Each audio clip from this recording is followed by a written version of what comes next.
मैं दूध गर्म करके रसोई से लौट रही थी, तभी सास के कमरे से अजीब आवाजें सुनाई दीं। सास बार बार कहती थी, अब बस करो, मैं थक गई हूँ, अब मुझमें ताकत नहीं है, तुम बहुत ताकतवर हो, लेकिन मैं कमजोर हूँ। फिर जब ससुर की गुस्से भरी आवाज आई, ससुर कह रहे थे चुप बैठो और चलने दो। ये सब सुनकर मैं डर गई और अपने कमरे में आ गई। जब मैं सोने गई तो सोचती रही कि मेरे ससुर इतने ताकतवर कैसे हैं। मुझे भी ऐसा ही पति चाहिए था। हेलो दोस्तों, मेरी शादी बहुत जल्दबाजी में हुई। एक अच्छा ससुराल होने के नाते मेरे माता पिता ने शादी से इनकार नहीं किया और मेरी शादी कर दी। मैं ससुराल को आए 5 दिन हो गए थे और मैं अपने पति की दिनचर्या से भली भांति परिचित थी। उसे हर रात दूध पीना पसंद था, लेकिन मैं भूल जाती थी। मैं हर बार छोटी छोटी बातें भूल जाती थी और कुछ चीज़ों को ज्यादा महत्व देती थी और उन बातों के बारे में सोचती रहती थी। 3 दिन से मेरे पति मुझे रात को दूध लाने की याद दिला रहे थे। मुझे दूध पीने की आदत है, लेकिन मैं फिर गई। एक दिन मेरे पति गुस्से में मेरे पास आए और गुस्से में मुझसे बोले, क्या मुझे हर रात तुम्हें बार बार बताना पड़ेगा? मैं जल्दी से उठकर रसोई में चली गई।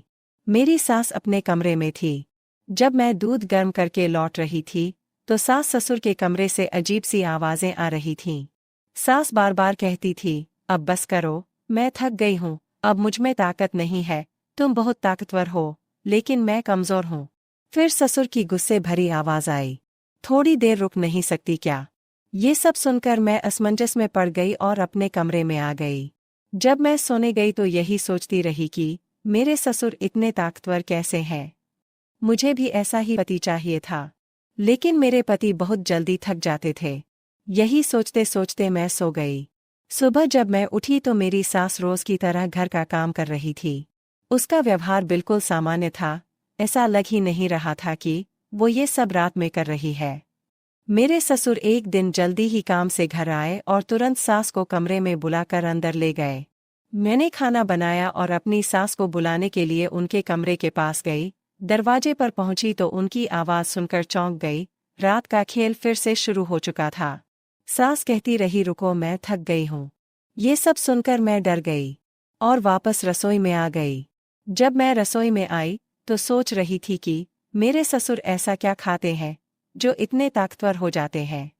आधे घंटे के बाद मैं वापस उनके कमरे में गई और फिर वही आवाज सुनाई दी। अब मैं सोचती थी कि ससुर इतना शक्तिशाली होने का क्या राज होगा। अब मैं जानना चाहती थी कि मेरी सास उन्हें रोज क्यों मना करती है। 20 मिनट बाद सास कमरे से बाहर आईं।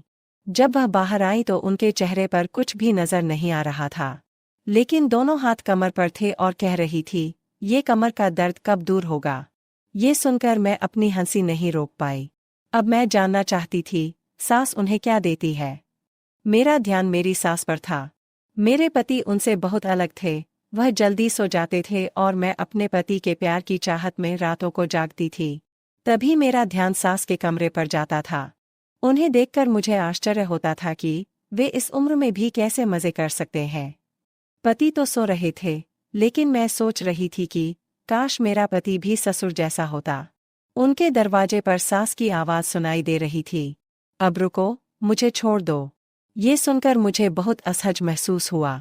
फिर मैंने सोचा कि मुझे उनके कमरे में जाकर देखना चाहिए कि वो वास्तव में क्या करते हैं और सास ससुर को क्या खिलाती हैं। मैंने यह जानने की कोशिश की, लेकिन कुछ पता नहीं चला। फिर मैंने सोचा वो चीज़ कमरे में छुपी होगी, इसलिए मैं देखना चाहती थी कि वे अब क्या करते हैं। फिर मैं उठकर सास ससुर के कमरे में चली गई। कमरे में लाइट जल रही थी। इसका मतलब था कि वे सोए नहीं थे। खिड़की से आवाज आ रही थी। सास कह रही थी कि तुम मुझे इस उम्र में भी नहीं छोड़ रहे हो।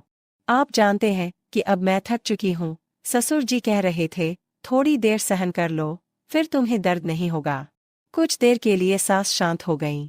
मैंने खिड़की से देखने की कोशिश की, लेकिन पर्दा लगा हुआ था। आवाज तो सुनाई दे रही थी, लेकिन दिखाई कुछ नहीं दे रहा था। यह देखकर मैं निराश हो गई और अपने कमरे में लौट आई। मैं भी अपने बिस्तर पर आकर सो गई। तभी मेरे पति गुस्से में बोले कि इस समय कहाँ से आ रही हो। उसके सवाल ने मुझे हैरान कर दिया। मैंने उनकी तरफ गौर से देखा तो पति अपने बिस्तर से उठ खड़े हुए और मेरी तरफ अजीब नजरों से देखते हुए बोले, तुम मेरे बारे में क्या सोचती हो? मैं सो रहा हूँ, तो तुम कुछ भी करोगे और मुझे पता नहीं चलेगा। पति के गुस्से ने मुझे परेशान कर दिया। उन्होंने कहा, सच बताओ, तुम कहाँ गई थी? मैंने तुरंत कहा, मुझे अच्छा महसूस नहीं हो रहा था। मुझे सिरदर्द था इसलिए मैं बाहर आंगन में चली गई थी। अब तुम ही बताओ इसमें गलत क्या है? मैंने थोड़ा जोर से बोला। वह एक पल के लिए शांत हुआ और बोला, बाहर आंगन में जाने की क्या जरूरत है? अगली बार जब तुम्हें सिरदर्द हो तो मुझे जगा देना। तुम्हें अकेले बाहर जाने की जरूरत नहीं है। ऐसा कहते ही वे फिर सो गए। न जाने मेरे मन में क्या चल रहा था। मैं उनके प्यार के लिए तरस रही थी, लेकिन खुद उनके पास जाने की हिम्मत नहीं थी। उस रात मुझे कब नींद आई मुझे ही पता नहीं चल। अब मुझे सास के कमरे से दिन रात एक ही आवाज़ सुनाई दे रही थी और मैं सोच रही थी कि ये क्या कर रहे हैं। अगले दिन मेरे पति ने कहा, मैं 4 दिन के लिए बाहर जा रहा हूँ। जब उसने मुझे यह बताया तो मुझे एक बढ़िया विचार आया। मैंने सोचा चलो देखते हैं आज उनके कमरे में क्या चल रहा है। मेरी सास शाम को खाना खाने के बाद बाहर टहलने जा रही थीं और वह दोनों आपस में बातें कर रहे थे। मैं उन्हें देखकर आश्चर्यचकित रह जाती थी कि इस उम्र में भी वे एक दूसरे के साथ समय बिताते हैं। उनका और मेरा जीवन बहुत अलग था। वो लोग इस उम्र में भी भरपूर जिंदगी जी रहे थे और हम अलग थे। उस दिन मैंने जल्दी से अपना सारा काम खत्म किया और अपनी सास ससुर के कमरे में चली गई। आज मैं सास के कमरे में छिपकर सच जानने की कोशिश कर रही थी। मेरे ससुर अपनी पत्नी से बहुत प्यार करते हैं और उसे बहुत खुश रखते हैं। मेरे पति मुझे इतना खुश नहीं रख पाते। इसलिए मैं जानना चाहती थी कि मेरे ससुर ऐसा क्या खा लेते हैं जो उन्हें इतना शक्तिशाली बनाता है। मैं इसे अपने पति को देना चाहती थी। यह देखने के लिए मैं उस रात उनके कमरे में छिप गई। उस रात मैंने जो देखा उससे मुझे सदमा लगा। मैं उन्हें बिना किसी शर्त के देख रही थी। थोड़ी देर बाद मैं खड़ी हुई और उनके पास चली गई। वे मुझे आश्चर्य से देख रहे थे। उन्हें विश्वास ही नहीं हो रहा था कि मैं उनके कमरे में हूँ। अगले दिन मेरे पति भी घर पर नहीं थे और अब मैंने फिर फैसला किया कि मैं रात अपने ससुर के कमरे में ही गुजारूंगी। शायद ये बात मेरी सास को पता थी, इसलिए उन्होंने गुस्से में मुझसे कहा कि आज रात को तुम हमारे कमरे में आओगे तो मुझसे बुरा कोई नहीं होगा। ये सुनकर मैं परेशान हो गई। उसी समय मेरे ससुर वहां आ गए। हमें बातें करते देख वो हमारी तरफ आए और मेरी तरफ देखने लगे। फिर मैंने धीमी आवाज में कहा, सास मुझे रात को कमरे में आने से मना कर रही है। यह सुनकर मेरे ससुर बहुत क्रोधित हुए और क्रोधित मुख से उनकी ओर देखते हुए बोले, बहू को मना मत करो। उस पर मेरा उतना ही अधिकार है जितना तुम लोगों पर है। फिर आप उसे क्यों मना कर रहे हैं? जो तुम स्वयं नहीं कर सकते उसे करने दो। फिर उनके जाने के बाद मेरी सास ने कहा कि अगर तुम आज हमारे कमरे में आओगी तो मैं तुम्हारे पति को तुम्हारे खिलाफ कर दूंगी। यह सुनकर मैं परेशान हो गई। अगर वह मेरे पति को मेरे खिलाफ कुछ कह देगी तो वह मुझसे नाराज हो जाएंगे। मेरे लिए ये सब सहना नामुमकिन था। मैं जानती थी कि मेरे पति शक्की हैं। अगर उनके मन में कोई बात आ जाए तो उसे दूर करना आसान नहीं होता। मुझे अब भी याद है कि जब शुरुआती दिनों में एक बार मैं कमरे से बाहर चली गई थी तो उन्होंने मुझसे कितने गुस्से में बात की थी। मैं उनकी आंखों में संदेह देखकर डर गई। अगर मेरी सास ने ऐसा कुछ कहा तो मैं क्या करूंगी? और मेरा पति अपनी माँ की बात सुनेंगे और उन पर ही विश्वास करेंगे। फिर मैंने फैसला किया कि मैं अपनी सास की बात मानूंगी, उसके साथ घुल मिल जाऊंगी और वह नाराज नहीं होंगी। वह मेरे पति को मेरे खिलाफ करने की कोशिश नहीं करेगी। मैं रात के खाने के तुरंत बाद अपने कमरे में चली गई और सो गई। मैं बहुत खुश थी कि कल मैं अपने ससुर के कमरे में गई थी और मुझे उन्हें देखकर खुशी मिली। लेकिन जब मुझे अपनी सास का व्यवहार याद आया तो मैं चुप रह गई। उसी समय दरवाजे पर दस्तक हुई। मैंने दरवाज़ा खोला तो सामने मेरे ससुर खड़े थे। उन्होंने मुझे आश्चर्य से देखा और कहा, तुम्हें आज मेरे कमरे में आना था, अब तक क्यों नहीं आए? उनकी बातों ने मुझे सोच में डाल दिया और मैंने कहा, आज मेरी तबीयत ठीक नहीं है। मेरे ससुर कुछ देर तक मुझे शांति से देखते रहे, फिर बोले, मुझे पता है तुम क्यों मना कर रही हो। तुम शायद अपनी सास के डर से यह सब कह रही हो। चिंता मत करो, मैंने उसे समझा दिया है। अब मैं तुम्हारा इंतजार कर रहा हूँ। जब मैं उनके कमरे में गई तो मैं बहुत खुश हुई थी और वे फिर से वही कर रहे थे। मेरी सास कल से पहले ही थक गई थी। थोड़ी देर बाद उनकी सांसें फूलने लगीं और कहने लगी, आज मेरी तबीयत ठीक नहीं है, मैं आज ये सब नहीं कर सकती। उसी समय ससुर ने कहा, तुम्हें क्या परेशानी हो रही है? दिन ब दिन तुम मुझे बहुत कम समय दे रही हो और जल्द ही थक जाती हो। तुरंत यहाँ आओ, अब अगर तुम चुप नहीं बैठी तो मुझसे बुरा कोई नहीं होगा। फिर मेरी सास भी हमारे साथ आ गईं। हम काफी देर तक यही करते रहे। थोड़ी देर बाद मेरी सास एक तरफ हट गई और बोली, अब मेरा काम हो गया, मुझमें अब हिम्मत नहीं रही। उसके बाद हम दोनों यही करते रहे और काफी देर बाद जब मैं थक गई तो मेरे ससुर ने खुद मुझसे कहा, तुम बहुत थक गए हो, अब हम ये काम बंद करते हैं और कल छुट्टी लेते हैं। मुझे यह सुनकर बहुत दुख हुआ कि वे कल रात काम नहीं कर पाएंगे। यह सोच ही रही थी कि दरवाजे पर दस्तक हुई। दरवाज़ा खुला तो मेरे ससुर बाहर खड़े थे। उन्होंने मुझे अजीब नज़रों से देखा और कहा, आज तुम बहुत खूबसूरत लग रही हो। मैं उनकी तारीफ से शर्मा गई।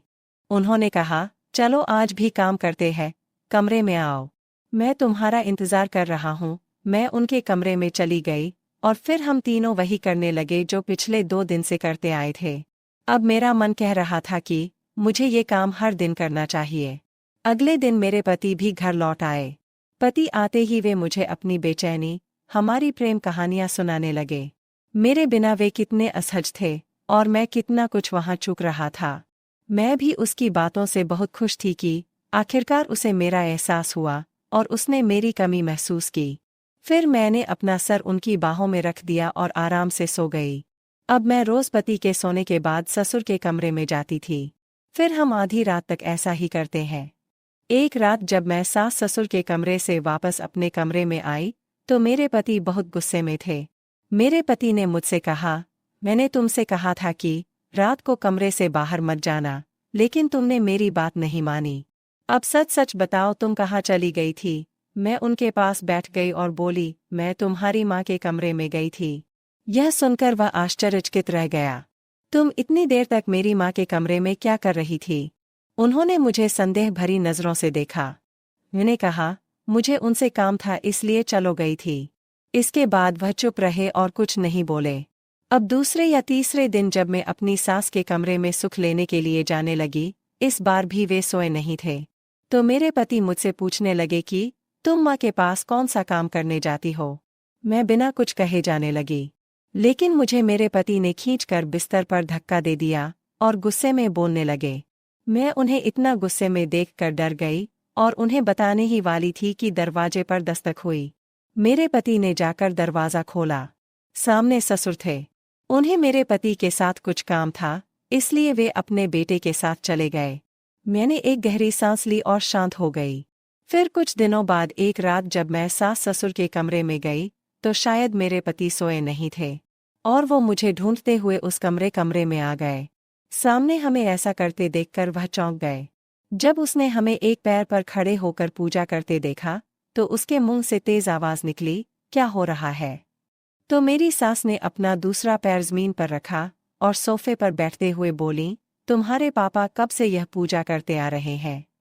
उनका कहना है कि एक पैर पर खड़े होकर इस तरह पूजा करने से भगवान प्रसन्न होते हैं और मनुष्य को वह सब कुछ मिलता है जो वह चाहता है। मैं जल्दी ही थक जाता हूँ, लेकिन तुम्हारी पत्नी और पिताजी लंबे समय तक यह काम करते हैं। पता नहीं ये दोनों क्यों नहीं थकते।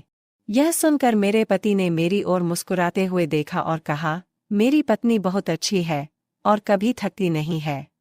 उन्होंने खुशी से ऐसा कहा। यह सुनकर मैं शर्मिंदा हो गई, लेकिन फिर मेरे पति ने सभी को समझाया कि इस तरह का अंधविश्वास रखना ठीक नहीं है। अगर सच्चे मन से भगवान की पूजा की जाए तो सब कुछ ठीक हो जाएगा। काफी समझाने के बाद मेरे ससुर मान गए और फिर एक साधारण इंसान की तरह व्यवहार करने लगे। अब वह सुबह नहा धोकर भगवान का ध्यान करने लगे और हमने भी अपने आप को सुधार लिया और अच्छे से रहने लगे। दोस्तों, अगर आपको यह कहानी पसंद आए तो हमारे चैनल को सब्सक्राइब करें, लाइक करें। आपको आज की कहानी कैसी लगी हमें कमेंट करके ज़रूर बताएं।